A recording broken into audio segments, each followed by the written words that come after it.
नमस्कार। 2 year BEd के second year विद्यार्थियों के लिए हिंदी शिक्षण विषय हेतु मूल्यांकन नामक जो इकाई के अंतर्गत विभिन्न उप इकाइयों के विभिन्न बिंदुओं पर हम पिछले 6 दिनों से विभिन्न लेसन के द्वारा चर्चा कर रहे हैं। आज इसी इकाई के अंतर्गत 7वां लेसन लेकर के मैं आपके समक्ष उपस्थित हूँ। आपका आज का जो विषय बिंदु है वह है फीडबैक। फीडबैक को हिंदी में पृष्ठ पोषण या प्रतिपुष्टि के नाम से जाना जाता है। फीडबैक का अर्थ है किसी विशिष्ट शिक्षण उद्देश्य के संदर्भ में विद्यार्थियों को उनके प्रदर्शन की जानकारी देना और इस बारे में उनका मार्गदर्शन करना कि वे किस तरह से इसमें और सुधार कर सकते हैं और आगे बढ़ सकते हैं। यही इसका मूल भाव है।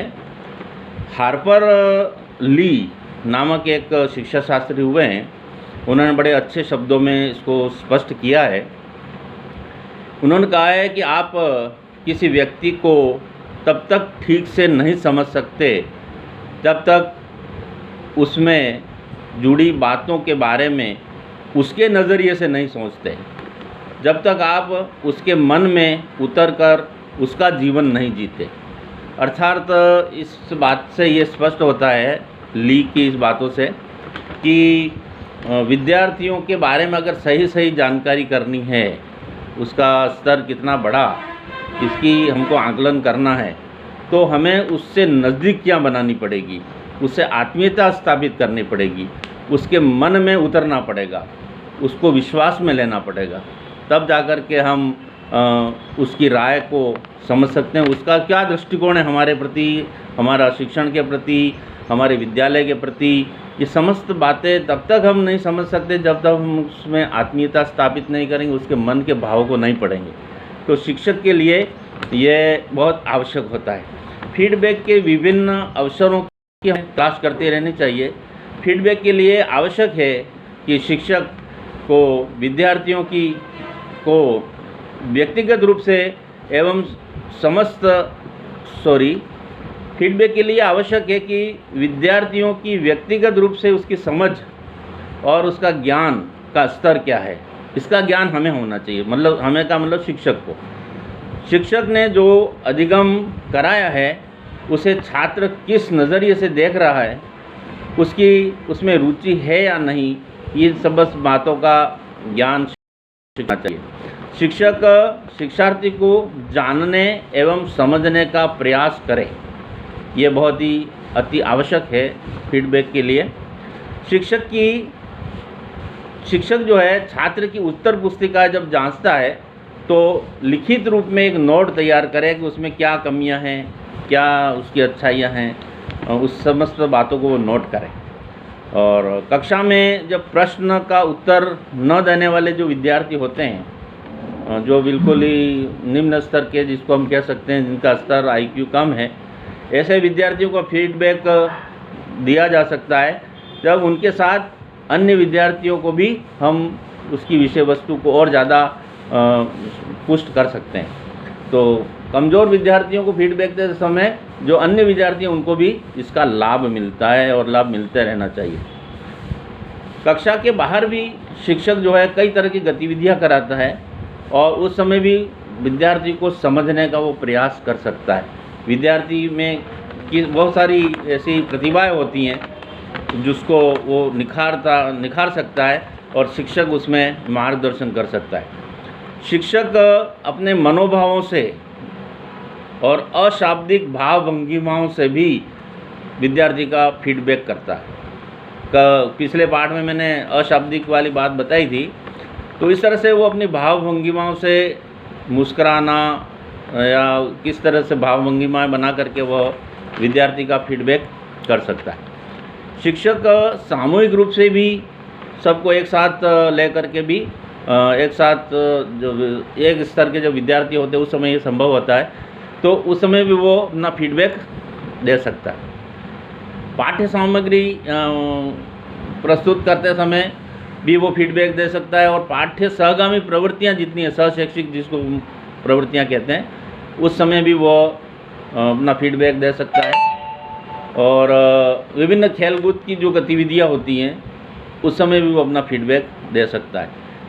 विभिन्न तरह की क्रियाकलाप जब सवेरे से मतलब विद्यालय प्रारंभ से अंत तक प्रतिदिन बहुत सारी ऐसी क्रियाएं वह होती रहती हैं, तो उस समय वो अपना फीडबैक दे सकता है। फीडबैक के लिए अध्यापक को छात्र से नज़दीकियाँ बनाना चाहिए, ये मैंने अभी बताया ही था आपको। शिक्षण सामग्री या अध्यापक की क्रियाएं छात्र के लिए कितनी उपयोगी हैं, इसका पता हम 3 स्तरों से कर सकते हैं। पहला है छात्र, दूसरा है अभिभावक और तीसरा अध्यापक स्वयं। तीनों का फीडबैक अलग अलग एक ही बिंदु पर होता है, और तीनों के लिए अलग अलग प्रश्नावली तैयार होती है, प्रश्न पत्र तैयार होता है, और एक ही बिंदु को फीडबैक देने के लिए तीनों को अलग अलग जो है प्रश्नावली दी जाती है इसी संबंधित, और उस प्रश्नावली में वो अपना अपना उत्तर देते हैं। फिर तीनों प्रश्नावलियों को वो एकत्र करके एक व्यू, एक दृष्टिकोण या एक राय बनानी पड़ती है, और तब जाकर के हम किसी व्यक्ति का जो है एक ऑथेंटिक फीडबैक बना सकते हैं। तो तीनों का आंकलन एक करके फिर तीनों को मिला करके समेकित करके उसका आंकलन करके हम एक राय पर जाते हैं, और तब हमें पता लगता है कि छात्र में क्या कठिनाई है, उसकी कठिनाई को हम कैसे दूर कर सकते हैं। प्रश्नावली का जब निर्माण होता है तो उसमें भी हमको निम्न बातों का ध्यान रखना पड़ता है। पहली बात है, छात्र या अध्यापक कक्षा में कितना ध्यान देता है कि नहीं देता है, सीखने का उसका प्रयास कितना है, स्वयं की उसकी पढ़ाई के प्रति संलग्नता कितनी है, नियमितता कितनी है, उसका परिश्रम कितना है, वो विद्यालय के प्रति सजग है या नहीं, सफाई का ध्यान रखता है नहीं रखता, उसमें अभिव्यक्ति की क्षमता है या नहीं या कितनी है, पाठ्य सहगामी प्रवृत्तियाँ जो सहशैक्षिक प्रवृत्तियाँ उसमें उसकी सहभागिता कितनी है, और मित्रों और साथियों के प्रति उसका व्यवहार कैसा है, अध्यापक के प्रति उसका दृष्टिकोण कैसा है, शिक्षार्थी की जो पसंद या नापसंद उस बात का भी ध्यान रखना पड़ता है कि उसकी रुचि, व्यक्तिगत रुचि किस क्षेत्र में है। उक्त बिंदुओं का ध्यान रख करके फीडबैक रिपोर्ट तैयार होती है।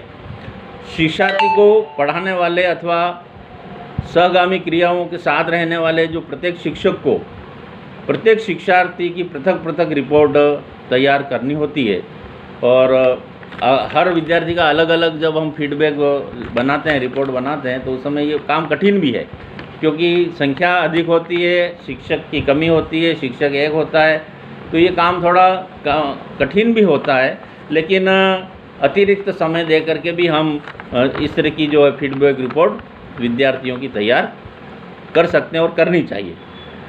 इसके आधार पर विद्यार्थी का आध्यात्मिक, उसका सामाजिक, उसका भावात्मक, उसका शारीरिक विकास जो है वो संभव होता है। फीडबैक रिपोर्ट तैयार करते समय एक बात और ध्यान रखना चाहिए हमें कि वह तथ्यों और अवलोकन के आधार पर हो, किसी पूर्वाग्रह से ग्रसित हम न हो, या शिक्षार्थी स्वयं भी न हो, अभिभावक भी न हो, पूर्वाग्रह नहीं होना चाहिए किसी के प्रति, और गलत धारणा जो पहले से बनी हुई है उसको ही हम पुष्ट करें ऐसा नहीं, धारणाओं के आधार पर, अवलोकन के आधार पर होना चाहिए। और मूल बात है इसकी फीडबैक रिपोर्ट की कि उद्देश्य उसका है विकास में योगदान, छात्र का सर्वांगीण विकास, उसमें हमारा योगदान होना चाहिए, सकारात्मकता होनी चाहिए। उन सब बातों को ध्यान में रखते फीडबैक रिपोर्ट तैयार होनी चाहिए, और उसी के आधार पर हम बालक का मार्गदर्शन करें और उसके विकास में हम सहभागिता निभा सकते हैं। आज फीडबैक रिपोर्ट के आधार पर मेरी बात आपने सुनी, अब शेष बात जो है अन्य अगले टॉपिक में हम लेंगे।